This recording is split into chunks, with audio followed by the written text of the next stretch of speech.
Mateus capítulo 26, versículo 36.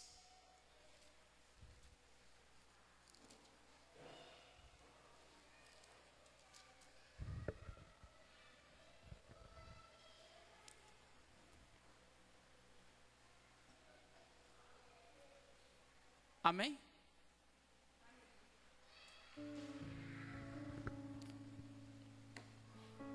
Glória a Deus. Estou vendo os jovens hoje aqui, estou feliz. Amém? Glória a Deus.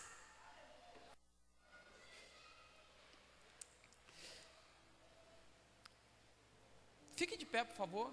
Vamos ler. Versículo 36. Então foi Jesus com eles a um lugar chamado Getsêmani. E disse aos discípulos: sentai-vos aqui enquanto eu vou ali orar. E levando consigo Pedro e os 2 filhos de Zebedeu, começou a entristecer-se e a angustiar-se. Então lhe disse: a minha alma está triste até a morte. Ficai aqui e vigiai comigo. E adiantando-se um pouco, prostou-se com o rosto em terra e orou, dizendo: meu pai, se é possível, passa de mim este cálice. Todavia, não seja como eu quero, mas como tu queres. Voltando para os discípulos, achou-os dormindo e disse a Pedro: assim nem uma hora pudeste vigiar comigo? Vigiai e orai, para que não entreis em tentação. O espírito, na verdade, está pronto, mas a carne é fraca. Retirando-se mais uma vez, orou dizendo: Pai meu, se este cálice não pode passar sem que eu o beba, faça-se a tua vontade. E voltando outra vez, achou-os dormindo, porque seus olhos estavam carregados. Deixando-os novamente, foi orar terceira vez, repetindo as mesmas palavras. Então voltou para os discípulos e disse-lhes: dormi agora e descansai. Eis que é chegada a hora, e o Filho do Homem está sendo entregue nas mãos dos pecadores. Levantai-vos, vamos, eis que é chegado aquele que me trai. Amém? Vamos orar. Deus, nós queremos te agradecer, Senhor Deus, pela tua palavra, Senhor. Manifesta a tua glória, a tua majestade, fale aos nossos corações, no nome do Senhor Jesus. Amém. Pode se assentar. Irmãos, eu sou sincero em dizer. Eu poderia não dizer o que eu vou falar, mas eu vou dizer assim mesmo. Quando Deus me deu essa palavra, eu pensei comigo, falei para Deus: Deus, hoje é terça-feira, tem gente que está chegando do trabalho, tem gente que vem direto do trabalho para a igreja, pegou trem cheio, trem lotado, enfim, não dá para eu falar que Deus é amor e vamos embora, porque quando Deus foi ministrando para mim essa palavra, eu disse para Ele: se eu pudesse eu pregaria outra coisa, mas é o que Deus ministrou ao meu coração.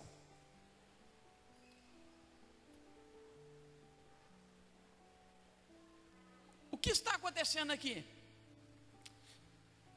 Jesus começa a se preparar para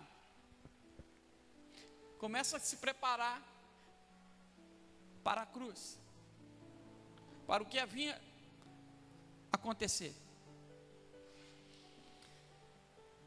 E ele chama o interessante é que toda vez Jesus ele tinha 12 discípulos. sendo que um seria o traidor. Nós terminamos a palavra ele dizendo: o traidor está vindo. Ele está se referindo a um dos seus discípulos. Que coisa triste. Isso é triste, irmãos. Jesus está se referindo a um dos seus discípulos. E Jesus não chamava os discípulos de servos. Jesus chamava os discípulos de amigos. E Jesus ainda ratificou que Judas era amigo dele. Ou seja, um dos amigos de Jesus estava vindo traí-lo.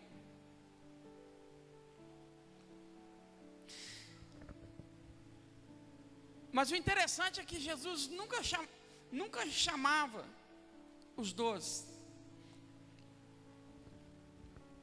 Mas Jesus, ele sempre procurava chamar. Se você ler a Bíblia, você vai ver o nome de Pedro e João sendo falado muitas vezes na Bíblia. Então logo nós pensamos e deduzimos que Pedro e João provavelmente foram os discípulos mais chegados de Jesus. Jesus não tinha pessoas preferidas. Deus não tem isso. A Bíblia diz que Deus não faz acepção de pessoas. Deus não tem Marcelo é melhor do que o Fábio, o João é melhor do que o Gilson. Deus não tem isso. Mas a palavra de Deus também diz que Deus é justo, e que a base do seu trono é a justiça. Aí é que está o problema.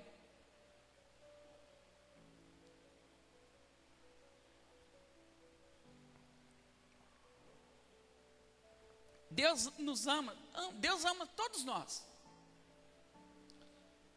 Mas Deus não pode usar o mesmo critério com todos nós, porque senão Ele não será justo. Pedro foi um dos discípulos mais problemáticos, mas estava perto. Sabe por que Pedro deu dor de cabeça para Jesus? Porque estava perto. Se estivesse longe, não dava.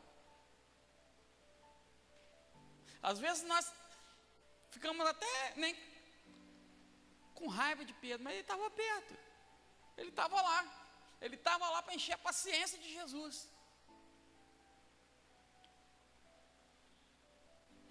Tem hora, irmãos, na nossa vida, que é melhor ter um chato do lado do que não ter ninguém. Por quê? Porque nós precisamos da companhia de alguém. Por isso que Deus fala sobre a comunhão. Então, novamente, alguns discípulos estavam lá. Então, se você quer participar de alguma coisa, se você quer estar sempre presente em algumas coisas, você tem que ser chegado à sua liderança. Você tem que ser chegado às pessoas que estão sobre você.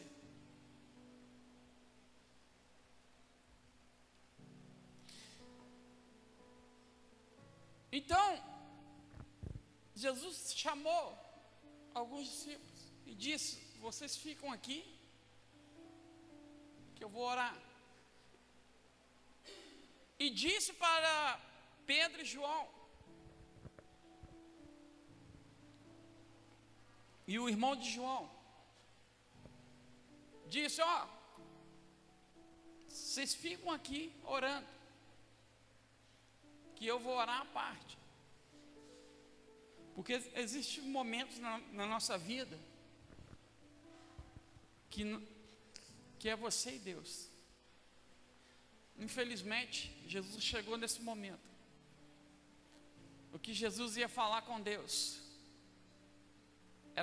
era particular. Hoje nós lemos aqui na Bíblia a oração de Jesus, mas naquela época ninguém sabia qual foi a oração que ele fez. Então, mas não era para eles dormirem, era para estar orando, era para que eles tivessem: Deus, dê força para o teu filho, Deus, abençoe Jesus, para que ele tenha força para conseguir passar pelo que ele vai passar.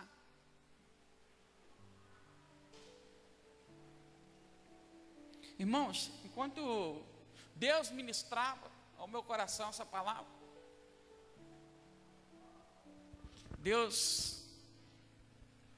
eu fui percebendo que Jesus, ele vai, eu sei que chicotado que Jesus tomou, doeu muito, porque chegou a arrancar a sua carne, cortá-la e arrancá-la fora. Eu sei que os espinhos na cabeça doeram muito.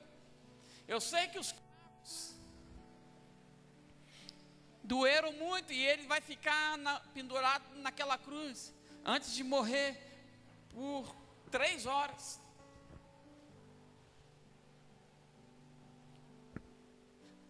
Eu sei que essas dores são terríveis. Ou melhor, eu imagino, para falar a verdade, que essas dores são terríveis. Mas não tem coisa pior do que a dor emocional, a dor por dentro, a dor da alma. E o que Jesus estava sentindo naquele momento do Getsemane era a dor da alma. A sua alma estava ferida. Irmãos, enquanto Deus foi falando comigo, eu fui pensando em alguns exemplos. Imagine pessoas que trabalham, por exemplo,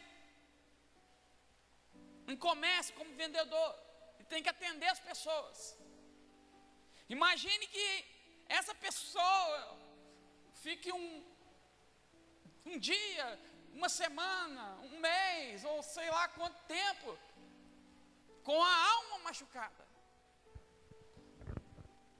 O problema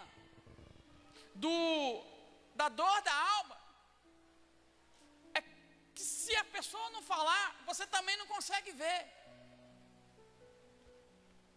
Aí eu vou te dar um exemplo. Imagine, você é um vendedor, você está com a alma esmiuçada. Mas aí quando chega alguém na loja para comprar com você atende assim: bom dia, boa tarde, boa noite, no que posso ajudá-lo? Você se interessou por alguma coisa? Olha, nós temos esse produto aqui. Só que você está você está, eu tentei achar uma palavra aqui, mas não consegui. Mas o ponto que eu quero chegar é que você está destruído por dentro. Mas a pessoa que está atendendo, ou a pessoa que está sendo atendida, não sabe disso. Portanto, ela não liga. De repente ela vai fazer uma brincadeira. De repente ela vai te contar uma piada, te contar algo engraçado, fazer algum comentário.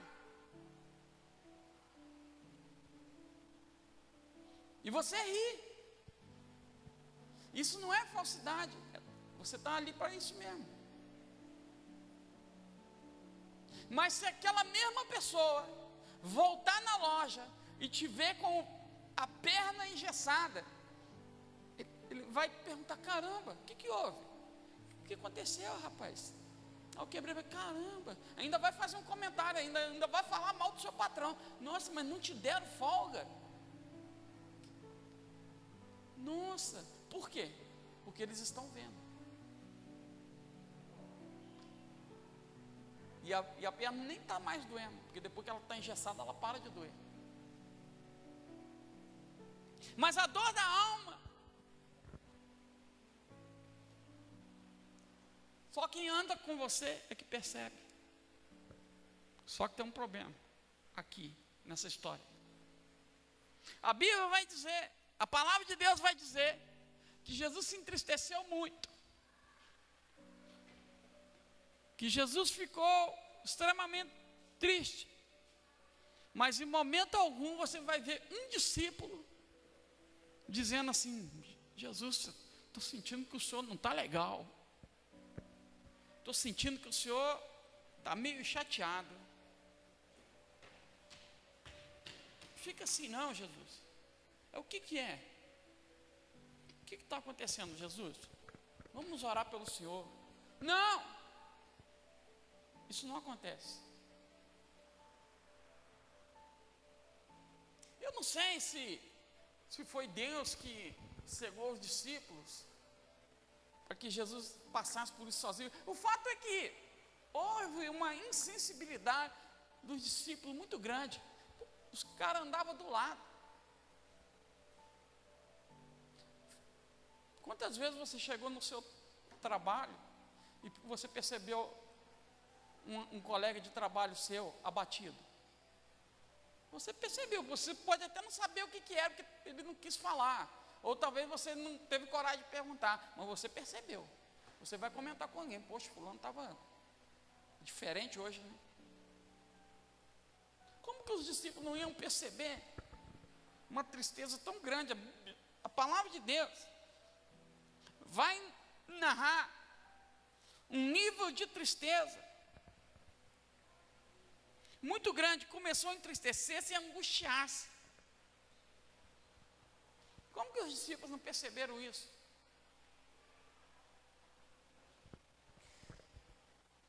Aí Jesus está lá orando. Dali uma hora ele volta. Quando ele volta, triste, sabendo o que ia acontecer com ele. Porque preste atenção, quando nós entramos nessa parte aqui, a gente só pensa na cruz, no julgamento, na cruz, no sofrimento. Mas a visão que Jesus está tendo do seu futuro vai muito mais além do que simplesmente morrer numa cruz. Ele está vendo esses discípulos abandonando ele, porque é isso que vai acontecer. Você conhece a história.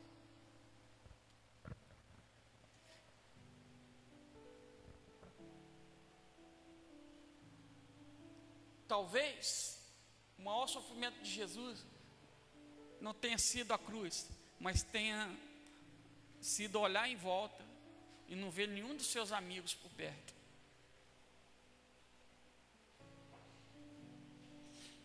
Jesus vai ver um deles falando claramente: eu não conheço esse homem,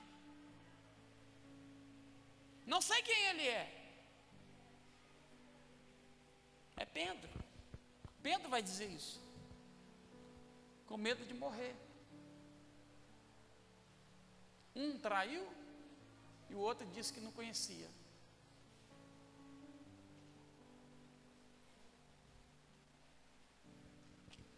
Jesus está vendo tudo isso, mas Jesus pensou que eles poderiam ter, pelo menos naquele momento ali, enquanto, vamos botar, se o bicho não estava pegando, orado, intercedido por ele. Mas eles não fizeram isso. Jesus chegou lá, estavam lá os discípulos.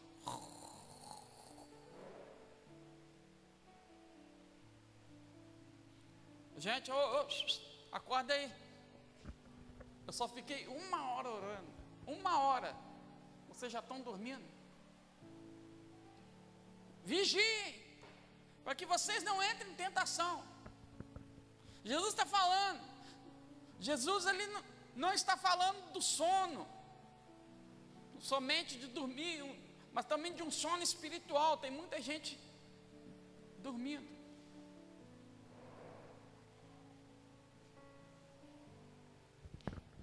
Vigiai para que não entre em tentação. Fiquem atentos.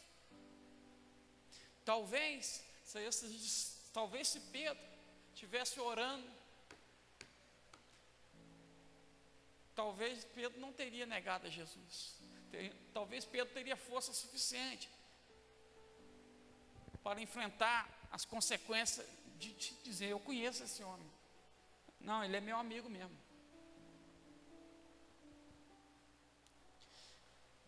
Jesus voltou e continuou orando.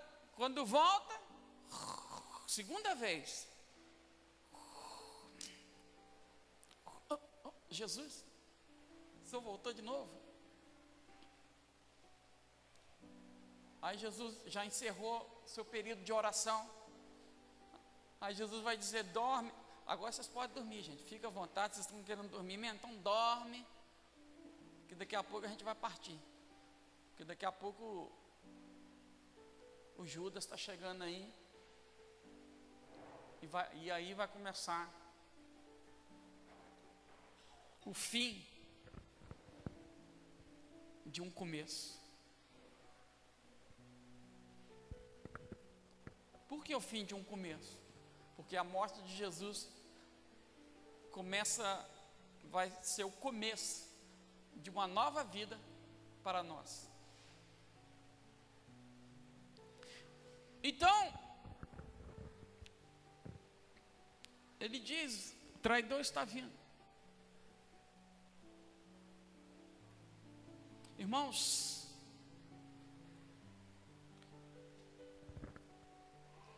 Jesus, com esses mesmos discípulos, ele vai reunir esses discípulos e começa a dizer para esses discípulos: o servo não é maior do que o seu senhor. Perseguiram a mim, me caluniaram, me mataram. Vamos fazer isso com vocês também.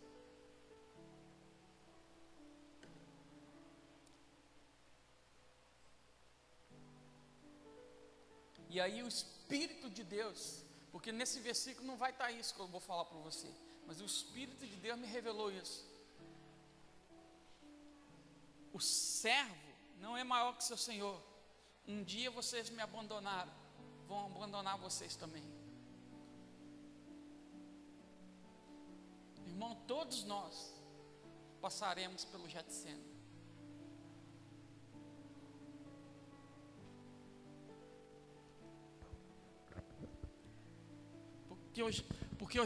Porque Deus não vai te levar para lá para te destruir.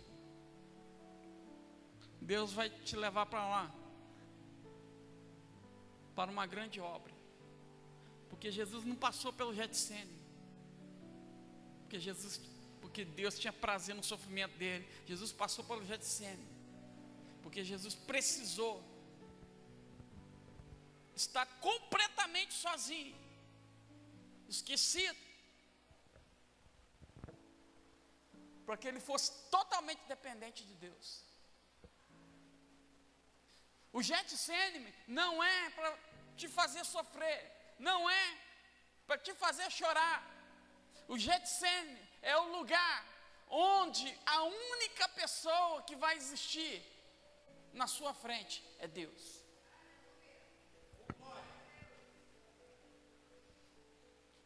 Porém,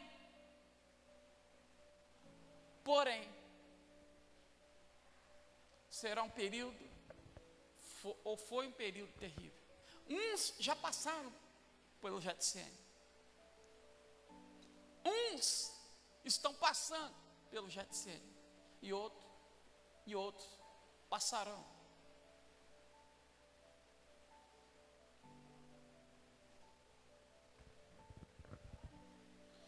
Essa palavra, talvez ela possa te parecer uma palavra dura. Por isso que eu não queria pregar hoje.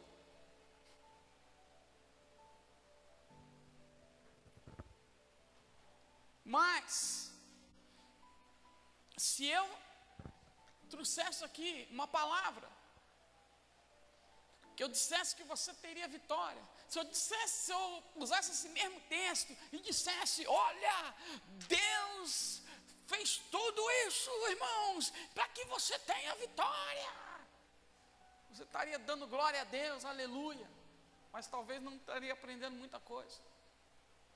Porque quando você compreende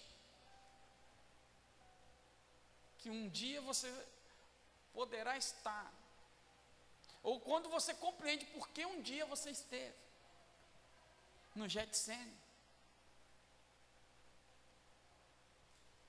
você começa a ver as coisas de maneira diferente. Você começa a dar valor para pessoas de maneira diferente. Você começa a olhar para um mendigo na rua e ver ele de forma diferente. Você vê uma prostituta na rua e vê de forma diferente. Até mesmo se você estiver sendo tentado. Imagine que onde você está sendo tentado por uma mulher ou tentado por um homem. Quando você entra no jeito, você começa a olhar para essa pessoa e você já não quer mais pecar. Muito pelo contrário, além de não querer pecar, você olha para aquela pessoa e diz: essa pessoa precisa de ajuda. Eu não consegui enxergar isso. Essa pessoa precisa de ajuda. O Getsêmani faz isso. É por isso que de vez em quando nós passaremos por lá.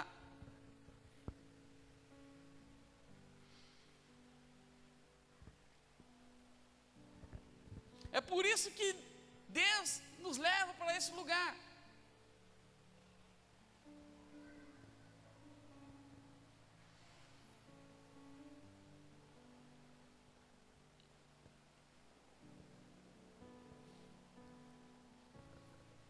Jesus sabia que seria difícil, mas Jesus deixou uma coisa bem clara para Deus: não estou aqui para fazer a minha vontade, estou aqui para fazer a tua. O medo da dor, o medo do choro, o medo da solidão, o medo de se sentir fraco, muitas vezes nos tira do foco do que Deus quer fazer em nossas vidas.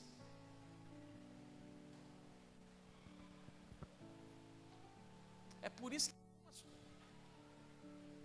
algumas pessoas param, desistem, desanimam, porque elas não querem entrar no Getsêmani.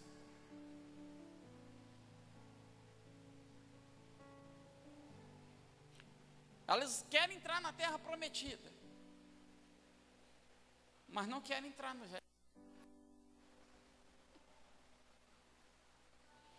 Elas querem a prosperidade que Deus vai dar, mas não querem estar no Getsêmani.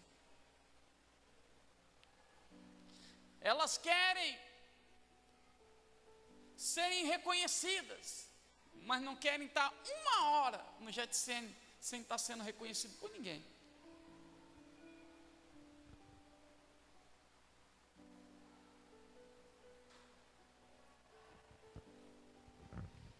Jesus também não queria estar no Getsêmani. Não pense você que Jesus entrou aqui e falou: não, eu quero estar aqui nisso. Não, Jesus não queria. Jesus também não queria ter que passar pelo que passou. Ele está dizendo isso aqui na oração. Se for possível, Jesus, nosso Jesus, se for possível, mas ele deixa bem claro: a tua vontade, a tua vontade. E ele vai dizer de novo: se eu tenho que beber esse cálice, então que eu beba. Muitos de nós trememos na base quando o Espírito Santo de Deus diz para nós fazermos esta oração.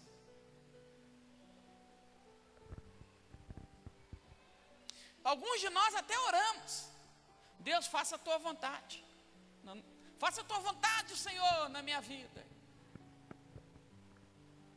Aí a primeira cacetada: Meu Deus, Deus me abandonou. O que está acontecendo? Não está acontecendo nada. Deus está respondendo a sua oração. Irmãos, se ir para o céu fosse fácil, não estaria escrito que o reino de Deus é conquistado pela força. E vão entrar nele quem se esforçar.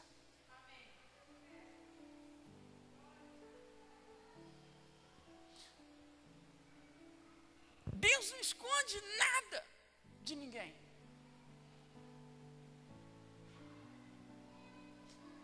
Jesus vai dizer que a porta é estreita, mas larga é o caminho que leva à condenação. Irmãos, se um gordo,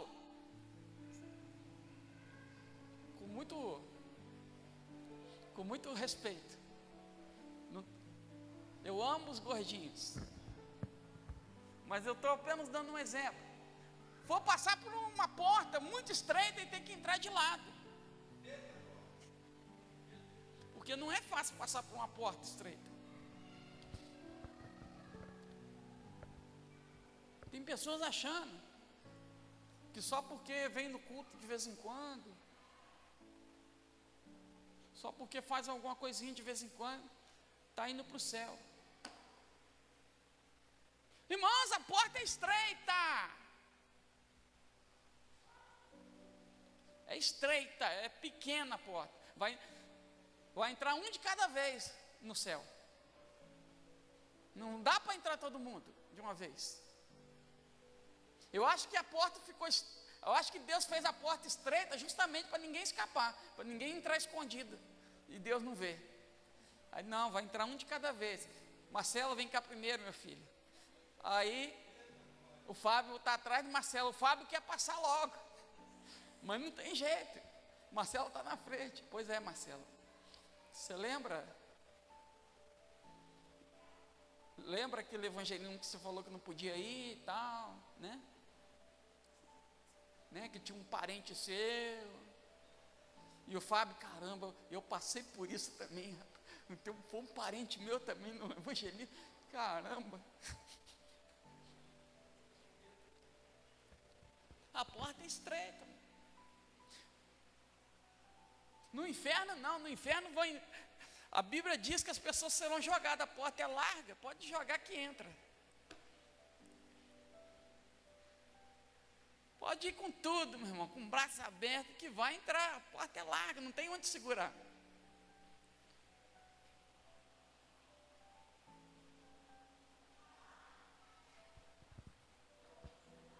Não tenha medo do Getsemane. Não tenha medo desses momentos. Não se sinta.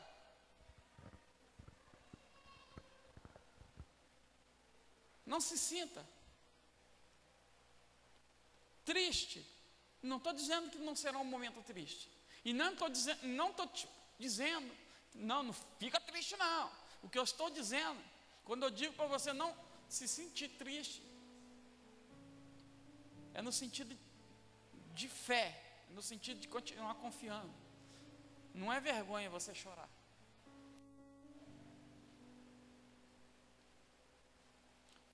Não é vergonha você chorar. Sabe? Muito pelo contrário. A palavra de Deus diz que quando você chora na presença do Senhor, um anjo vem, recolhe as suas lágrimas e leva para um odre. E vai enchendo, e esse odre vai sendo cheio até ele derramar. Quando ele derramar, é o momento da sua bênção. Quando ele estiver derramando, Deus dirá: opa, está preparado. Então chora bastante, irmão. Homem não chora. Tem até uma música, né, que diz que o homem não chora. Homem que não chora, não enche o odre. O odre vai estar lá sempre vazio. Aí você não entende por que não está sendo abençoado. Não está chorando. não está chorando, não está enchendo, está vazio. O negócio está lá, Deus está falando, está aqui, está vazio. Por que a mulherada é muito mais abençoada? A mulher chora, aquela beleza, haja odre para encher, né?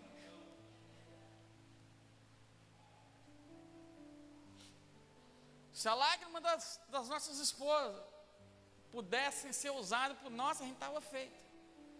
Aí a gente não precisava chorar. Mas não é assim que funciona. É um odre para cada lágrima.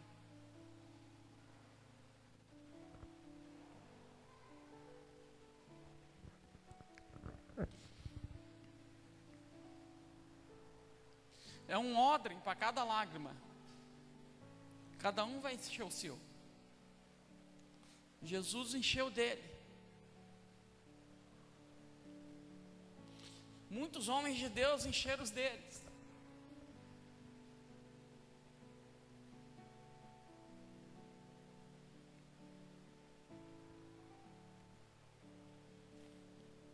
Hoje Jesus está sentado à direita de Deus. Na realidade ele já estava lá. Mas quando ele desce à terra, quando Jesus deixa a sua glória e desce à terra, ele começa a correr o risco de perder o direito de continuar, ou melhor, de voltar a se assentar à direita de Deus Pai. Bastasse que ele cometesse um pecado. Quantos pecados nós já cometemos só no dia de hoje?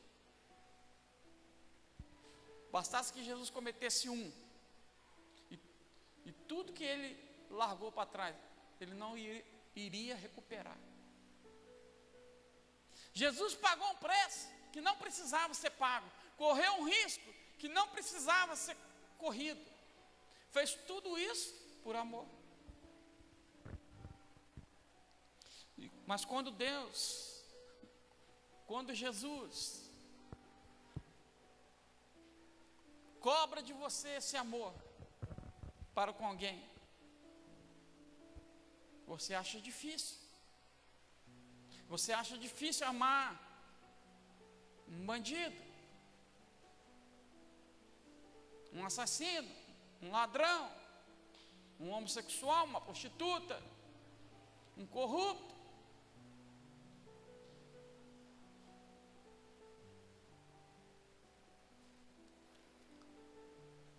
Para Jesus também foi difícil, não foi fácil, mas Jesus decidiu correr o risco. Você também tem que decidir, eu tenho que decidir, nós temos que decidir correr esse risco.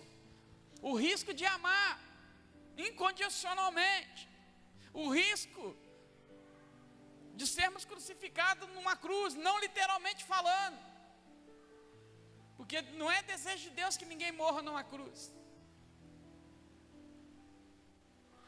mas o risco de sofrermos a consequência desse amor.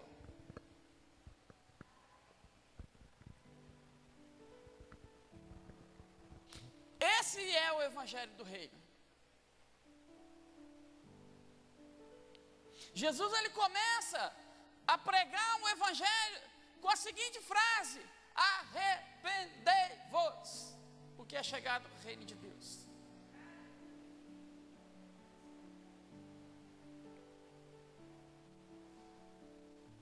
Arrependei-vos, porque é chegado o reino de Deus.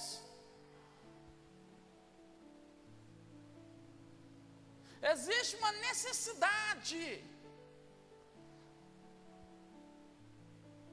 de reconhecermos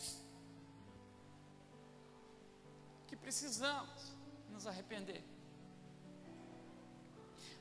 Por isso que em Provérbio vai dizer que é muito melhor você estar num velório do que numa festa, porque lá no velório você conhece o fim de todas as coisas. Você sabe o que a Bíblia está dizendo?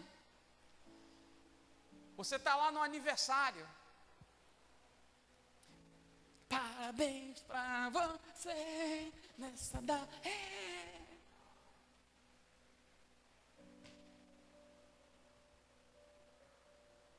Viva o Corinthians, campeão! Viva o Palmeiras, campeão! Se alguém falar para você assim, rapaz, você vai morrer a qualquer momento. Ih, está repreendida, rapaz. Cai por terra, Satanás. Estou aqui comemorando a vitória do Coringão, a vitória do Verdão, o aniversário do fulano. Você está... Aí você vai para o velório.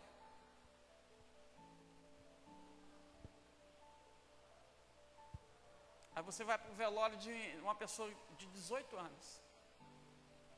Isso é bem... Eu poderia descer um pouquinho mais a idade, mas vamos parar no 18. Aí você para diante daquele caixão. Ninguém precisa te falar nada. Ninguém precisa te falar nada. Ninguém precisa te perguntar nada. Você para,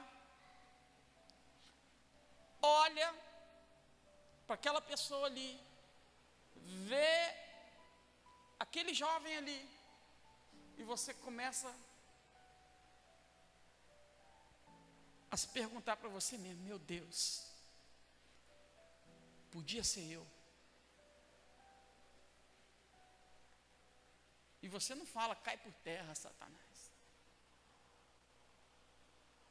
para você mesmo, porque ali você entende que poderia ser qualquer um, poderia ser você, poderia ser eu, poderia ser qualquer um de nós. E aí você começa a se perguntar: será que eu estarei pronto para esse dia? Que poderá ser a qualquer momento.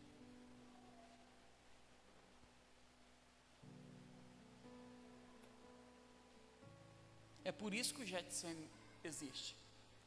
É por isso que esse momento existe. Porque no Getsemane é o único lugar que você vai parar para se avaliar. Ali não tem jeito, irmãos. Ali não tem para onde correr.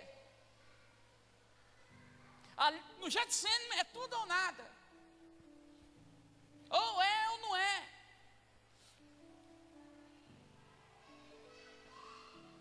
Ali no Getsemane não tem empresário, não tem advogado, não tem famoso,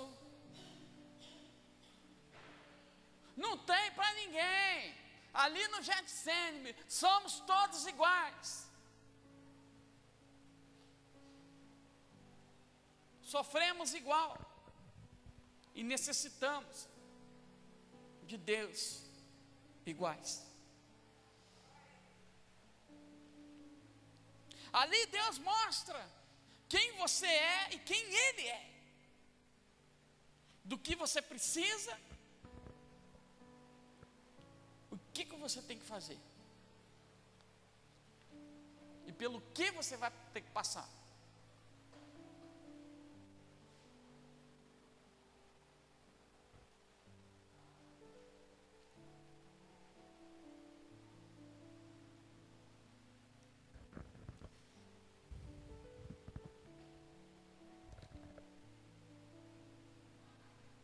Nesse momento do Getsemane, Jesus foi abandonado pelos seus discípulos.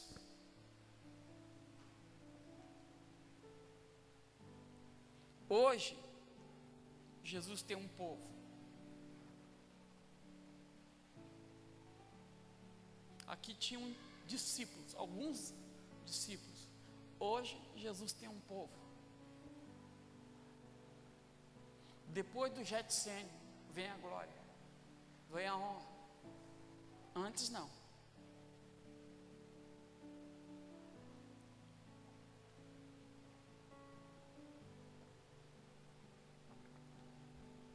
Existe uma pessoa que tem mais medo do Getsemane do que você.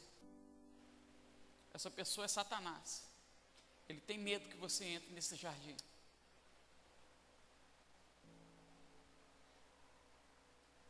Porque Satanás sabe que depois que você sair desse jardim, já era para ele. Já era. Porque você entra num nível de intimidade com Deus. Se houver alguma chance de você se perder, depois de Getsêmani, essa chance acaba. Porque ali Deus nos esmiuça, tira tudo que é ruim de nós. Não saiu nada de ruim de Jesus, porque não tinha para sair. Mas de mim e de você vai sair. Não vai ficar nada. Não vai ficar nenhuma consciência. Não vai ficar nada que nos atrapalhe a nos achegar a Deus.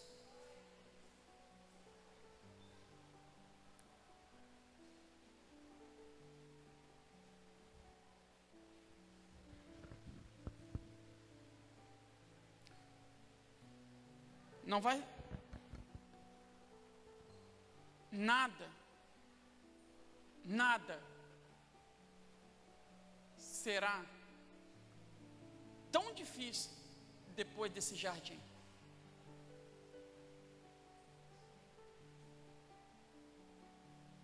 Jesus bebeu o cálice. Jesus bebeu esse cálice.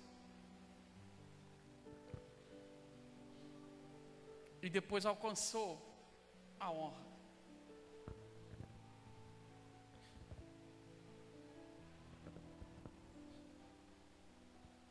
Existem alguns cálices que nós também beberemos, que nós não queremos beber.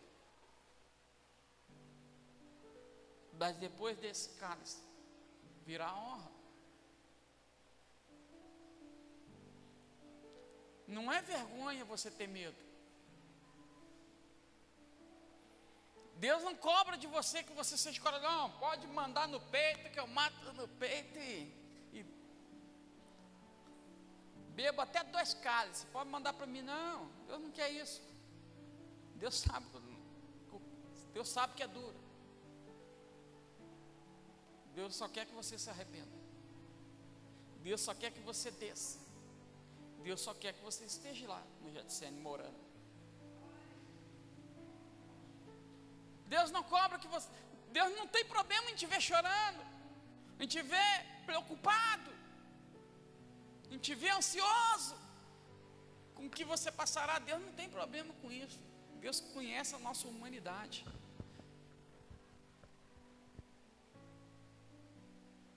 Jesus não foi fraco. Jesus deixou bem claro o que estava acontecendo com ele naquele momento. Ele diz para os seus discípulos: o espírito está pronto, mas a carne é fraca. O seu espírito é poderoso, mas a sua carne não. O seu espírito quer estar no Getsêmani, a carne que não quer. Porque o espírito, ele sabe o que vai acontecer depois daqui e dali. Só que o espírito encara qualquer coisa para se chegar a Deus. Porque o espírito almeja o seu Criador. A carne não. Porque o espírito, ele vem do céu. A carne é algo da terra. Ela não compreende as coisas do céu. Por isso que ela luta contra o espírito.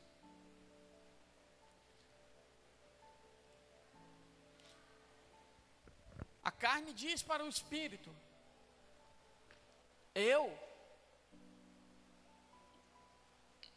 e 2 vezes na semana eu trabalho. A carne diz isso: eu trabalho, eu estou cansado, eu vou no culto uma vez só e olhe lá, e ainda tem que ir domingo de manhã e domingo à noite.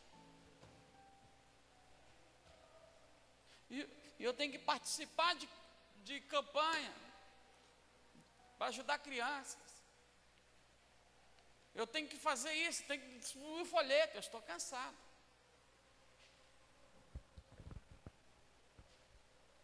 Mas o Espírito não, o Espírito vai dizer assim: eu quero estar com Deus, eu quero ouvir a voz de Deus,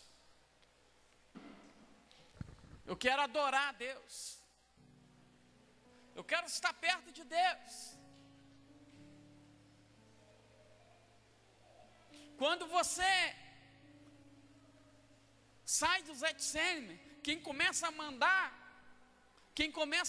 é o Espírito. E quando o Espírito começa a mandar, a carne, querendo ou não, ela faz a vontade de Deus. Ela faz a vontade de Deus.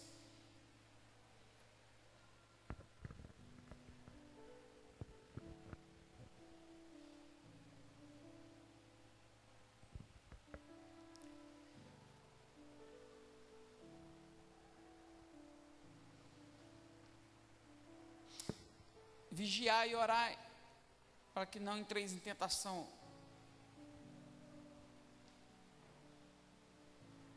Vigiai e orai.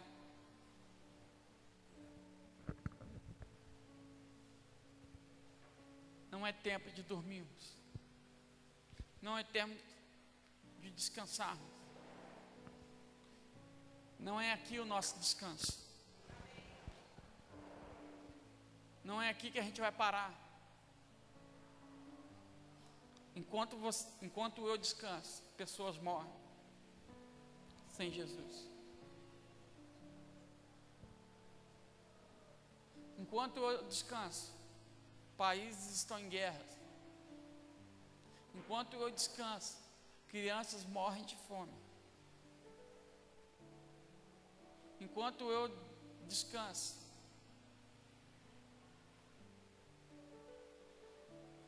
o mal sai destruindo tudo e todos com ele puder. Eu não estou dizendo que você tem que ficar ligadão 24 horas, que você tem que tomar Red Bull. Nada disso não.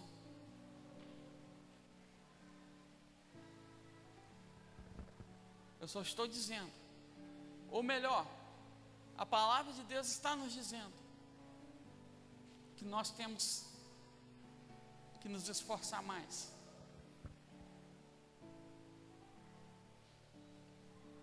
Deus não está mandando você se matar. Deus só está mandando você se esforçar mais.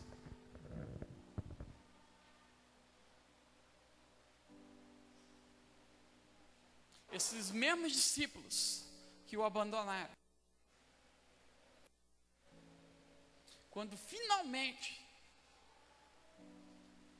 e glória a Deus por isso, quando finalmente o Espírito Santo desce sobre esses homens, aí o Espírito Santo abre os olhos deles, para que eles consigam ver. E aí, esse mesmo Pedro, que disse que não conhecia Jesus, esse mesmo Pedro, vão falar para ele: nós vamos te prender, rapaz, pode prender. Pode prender, nós vamos te bater, pode bater, nós vamos te matar, pode matar. Nos importa mais fazer a vontade de Deus do que a vontade dos homens. O homem que morreu de medo, agora não está nem aí para a sua vida. Ele quer fazer a vontade de Deus. Mas ele estava lá no Getsemane. Ele estava lá.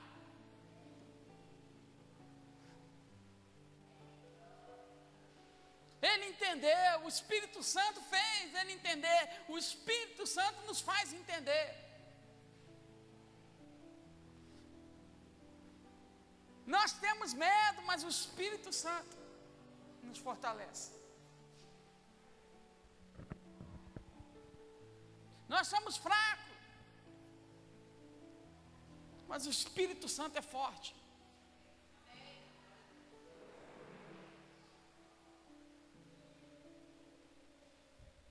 Quando Paulo também entendeu isso,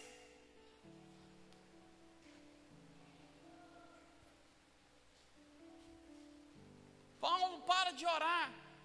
Por 3 vezes eu orei pedindo a Deus que tirasse esse mal de mim, o espinho em mim.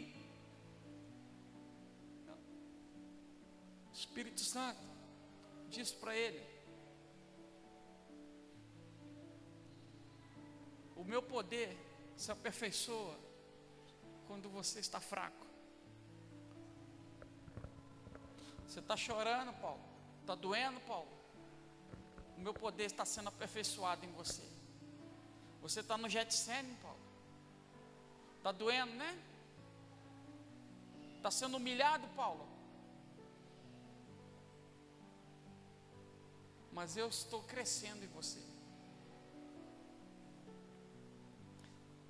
Paulo, você vai escrever cartas que daqui a alguns anos para frente, pessoas estarão lendo essas cartas, estarão sendo libertas por essas cartas, Paulo.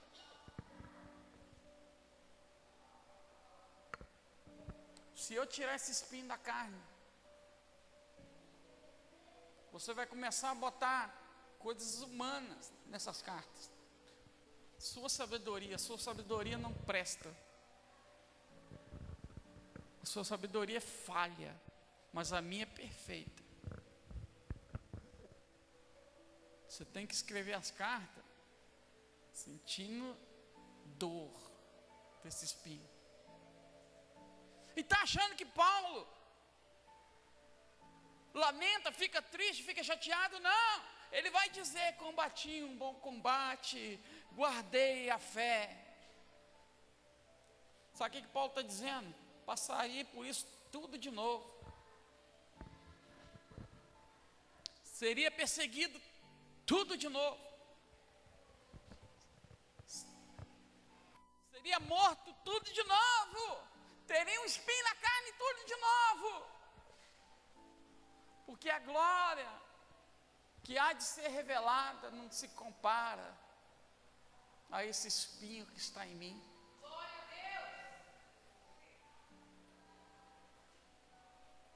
Deixa doer, não tem problema não. Satanás não pode encostar a mão em mim nunca mais. E ainda vou levar uma turma comigo. É esse o desejo de Deus. Que Satanás nunca mais tenha poder sobre a sua vida, e que você ainda leve uma galera com você.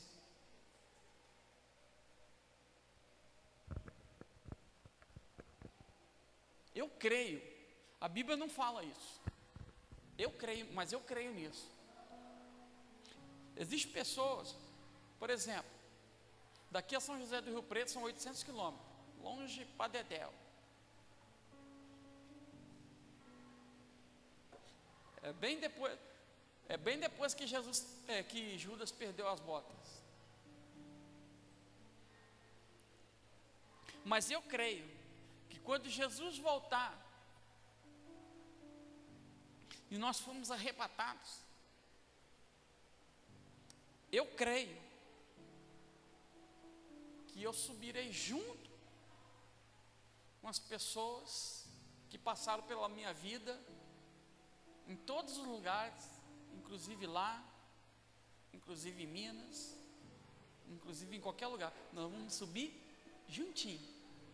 Eu vou estar olhando para o lado e só vou ver gente conhecida. Você sabe por quê?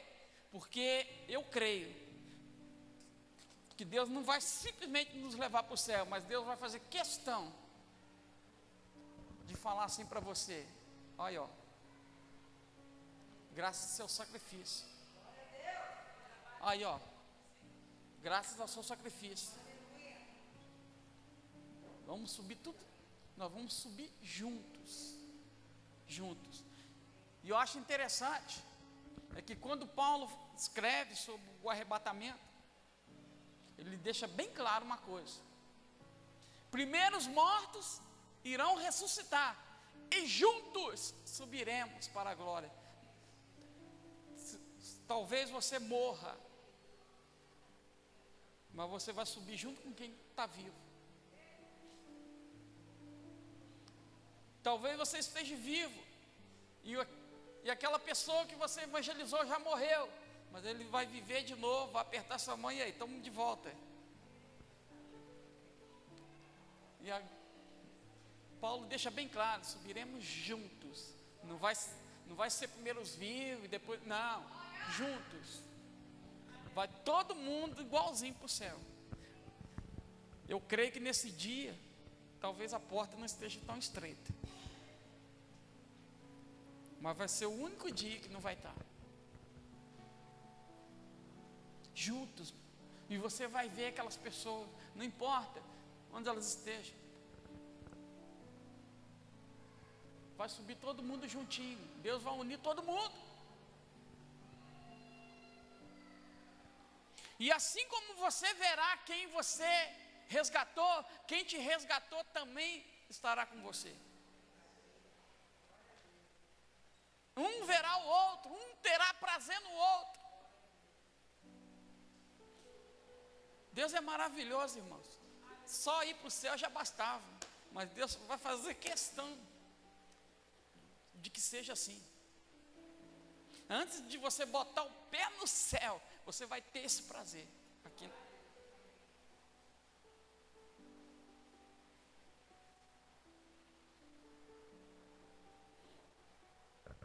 E aí você vai poder dizer: valeu a pena. Valeu a pena.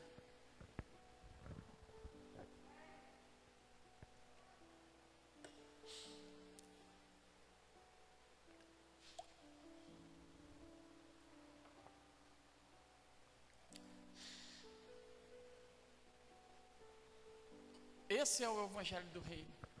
Esse é o Evangelho que Deus veio anunciar. Essa é a vontade de Deus.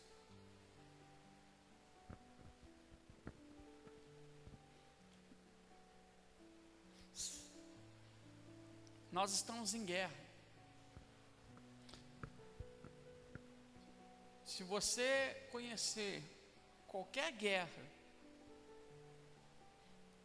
que em algum momento alguém não chorou, não lamentou, não sentiu dor, eu paro de pregar e vou fazer qualquer outra coisa. Nós estamos em guerra. A guerra espiritual é guerra como qualquer outra guerra. É tiro para todo lado, é algumas baixas de vez em quando, é algumas perdas de vez em quando, mas no reino de Deus é sempre vitória. No reino humano é vitória de vez em quando, no reino de Deus é vitória sempre. É vitória sempre.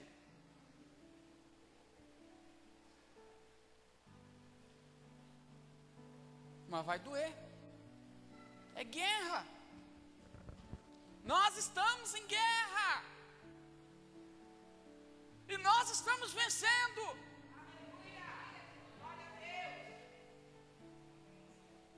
Você está vencendo.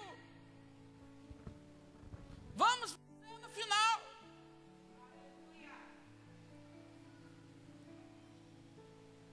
No final, irmãos, no finalzinho de tudo, na consumação, só um povo estará rindo. E esse é o povo de Deus. Esteja nele.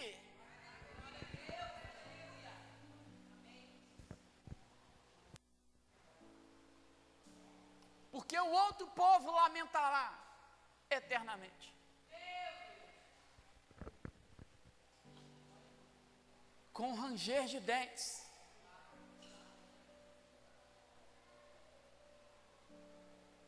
Será um lamento terrível.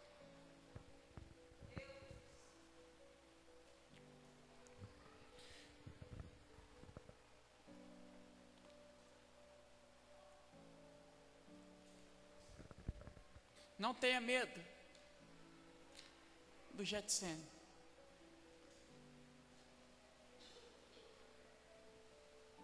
Porque todo Getsêmen tem um Deus bem grandão te esperando. Amém? Glória a Deus. Que essa palavra venha estar fazendo morada no seu coração e produzindo o seu fruto, no nome do Senhor Jesus.